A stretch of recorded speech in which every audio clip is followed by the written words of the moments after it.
Alternance, voici le probable candidat RDPC du Nord. Si vous êtes nouveau, n'hésitez pas de vous abonner. On commence.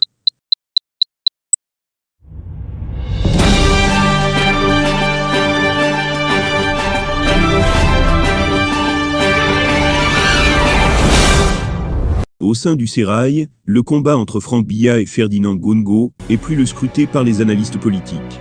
Et pourtant les candidats à la succession de Paul Biya au sein du régime seraient bien plus nombreux. Le septentrion qui regorge les faiseurs de rois pourrait en cas d'absence de Paul Biya vouloir positionner un de ses fils. Le vice-président du Sénat Aboubakari Abdoulaye serait l'homme le plus proche du pouvoir d'après des sources proches d'Etoudi. En cas d'indisponibilité du chef de l'État, la constitution camerounaise veut que la transition soit assurée par le président du Sénat. Or Marcel Nia est actuellement dans un état plus inquiétant que le président de la République.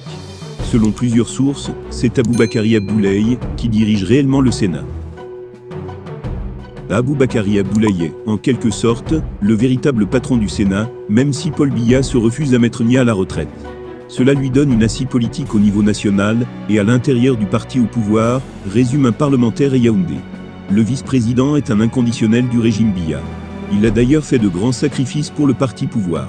Membre du comité central du Rassemblement démocratique du peuple camerounais, RDPC, le Lamido s'est en effet imposé comme la personnalité la plus influente de ce parti dans le Nord, comme son père avant lui. Ce dernier n'hésitait pas à faire intervenir les membres de sa garde personnelle lors des campagnes électorales. Ainsi, en 1997, à l'occasion des législatives, ses troupes avaient-elles affronté une délégation de l'Union nationale pour la démocratie et le progrès, UNDP, de Bello Bouba Maïgari, venu sur ces terres contester l'hégémonie du RDPC. Des armes avaient été sorties, et plusieurs personnes étaient décédées, mais le message était passé, rapporte Jeune Afrique qui s'interroge également sur sa proximité avec le fils aîné du président de la République Franck-Emmanuel Biya. Doit-on voir dans cette joyeuse cérémonie une nouvelle étape dans l'ascension politique de Franck Biya, le dauphin putatif du chef de l'État, dont le moindre geste est scruté et analysé?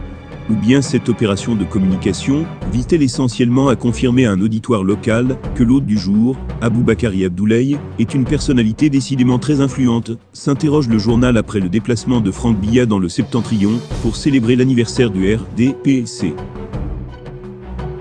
Bien chers abonnés, c'est ainsi que nous arrivons au terme de cette édition.